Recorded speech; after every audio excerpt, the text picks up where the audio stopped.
Attention, il y a des blagues sur les femmes dans cet épisode, car on n'a pas été super inventif niveau humour. Mais on tient à préciser qu'on n'a rien contre elles, et qu'on les aime. Comme ça, pas de débat en commentaire. Amour et chocolat à tous. Vous savez, on a déjà abordé pas mal de sujets dans les BYT. On a parlé de jeux vidéo, que ce soit avec des critiques, des gamers ou des vendus. On a aussi parlé d'humour, qu'il soit absurde et bien dosé ou encore aberrant et sans originalité.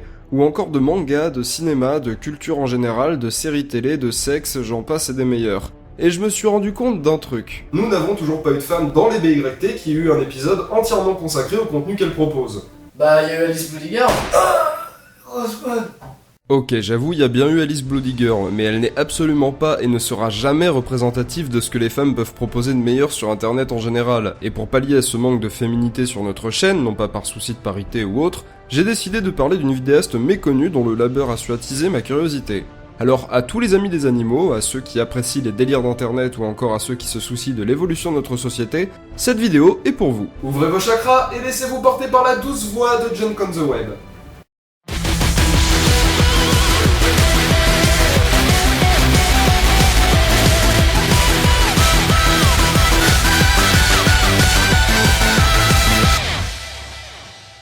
Bonjour à toutes et à tous pour ce 28e épisode du BYT Show, un épisode consacré à Junk on the Web, une vidéaste au discours réfléchi qui aborde des sujets de société, mais pas que. Alors pourquoi ai-je décidé de parler de Junk on the Web ? Eh bien tout d'abord, c'est une chaîne dont le contenu me plaît énormément et dont je ne rate aucun épisode. De mémoire, je pense les avoir tous regardés. Et deuxièmement, pour ce qu'elle est en mesure de proposer librement sur YouTube, je trouve que son public n'est pas assez grand par rapport au travail et aux efforts fournis. Vous allez me dire qu'il y a plein d'autres vidéastes qui méritent plus de public par rapport à ce qu'ils sont capables de produire, et vous avez raison.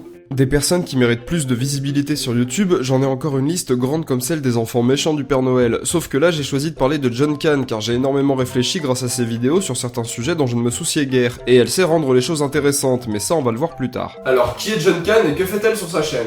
Des tutos beauté ? T'as décidé de faire que des vannes sur les femmes, toi, aujourd'hui. Bah ouais, je vais pas en faire sur les juifs. La Lycra approuve cette blague. Alors, John Can, que vous pouvez également appeler Junk, ce qui veut dire la camelote, les trucs ou bric-à-brac en anglais, a été une blogueuse beauté pendant des années et elle s'est finalement lancée dans la vidéo avec une introduction à sa chaîne le 26 octobre 2013. Alors, elle n'est pas partie de rien, contrairement à d'autres vidéastes, car elle avait déjà une base de personnes qui la suivaient depuis son blog ou les réseaux sociaux. Réseaux sociaux où elle est d'ailleurs très active, que ce soit pour balancer des photos, des bêtises ou tout simplement des petites idées. Cette petite base de personnes qui a pu assister au premier concept de John Can qui a évolué depuis, les Junk on the Web. Les Junk on the Web ont été structurés en 3 parties pendant plus d'1 an, à savoir le sujet principal, les images de la semaine et le conseil de la semaine.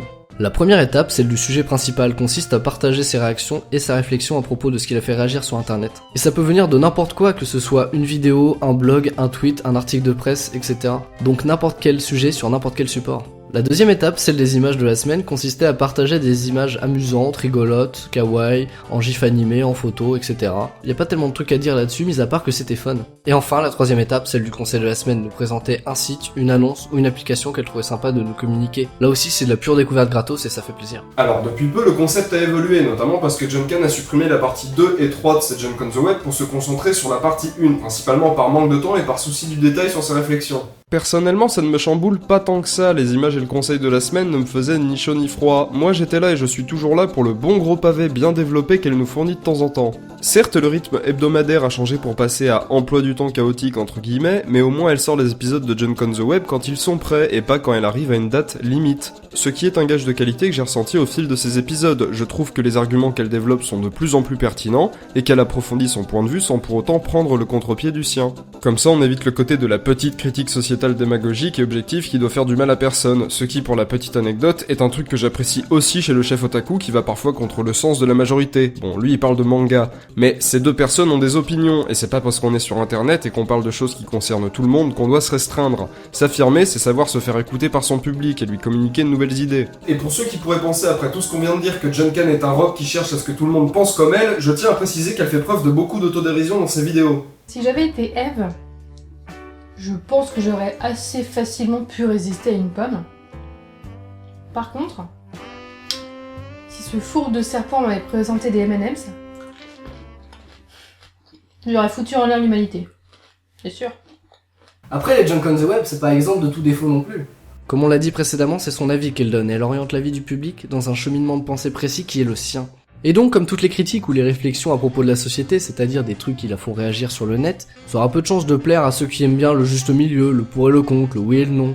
Sauf que c'est pas vraiment un défaut, c'est plus une question individuelle en fonction de vos goûts. C'est comme pour les vidéos de n'importe qui sur internet. Ce qui est réellement un problème en revanche, c'est que le concept soit ancré dans le temps, car ce qui fait réagir John Can sur le net est souvent lié à l'actualité. Vous prenez son épisode 37 qui parle de l'affaire Twitch et du Grand Journal sur Canal+, il est fort possible que vous vous en foutiez déjà de cette histoire. Alors que doit-on penser des gens qui vont tomber sur la vidéo alors que l'affaire date du 1er septembre de l'année dernière? La réponse, ils n'en ont rien à faire. Vous l'aurez compris, la chaîne de John Can s'adresse à des gens qui se connectent au minimum une fois par semaine sur YouTube, ou au moins à ceux qui suivent l'actualité. Mais si vous êtes moins fada et accro à YouTube que nous, vous pouvez très bien vous abonner à sa chaîne pour une autre émission tout aussi intéressante, les Junks sans filtre.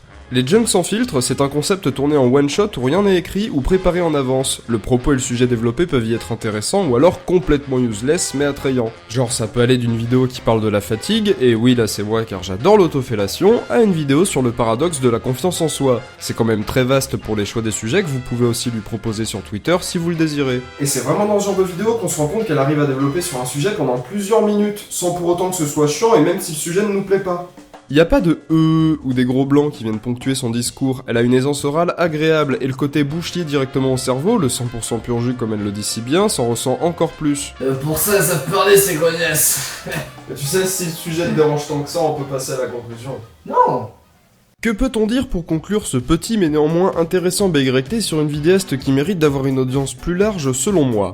Eh bien, John Can, c'est une vidéaste avec de la personnalité qui est capable de vous proposer un contenu spontané et limpide ou réfléchi et tout aussi compréhensible. Elle est capable de nous remettre en question à certains moments, bien que son point de vue soit personnel.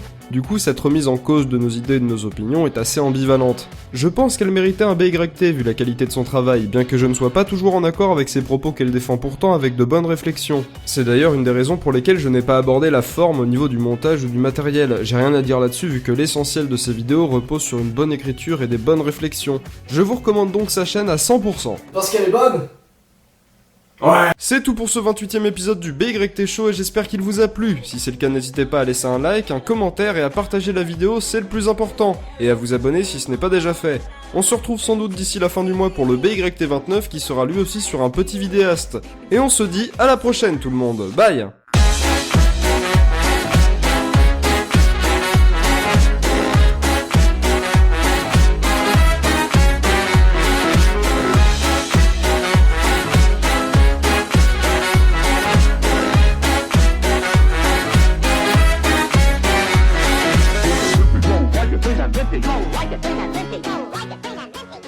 Mais pourquoi t'as fait des vannes sur les femmes dans cet épisode? Enfin surtout sur John Can du coup. Parce qu'elle est fan des loutres. Et c'est un gang de loutres qui a tué mes parents. An der wir die Fahne, die wir einst aus dem Licht hochgezogen haben, in euren Fäusten halten müssen!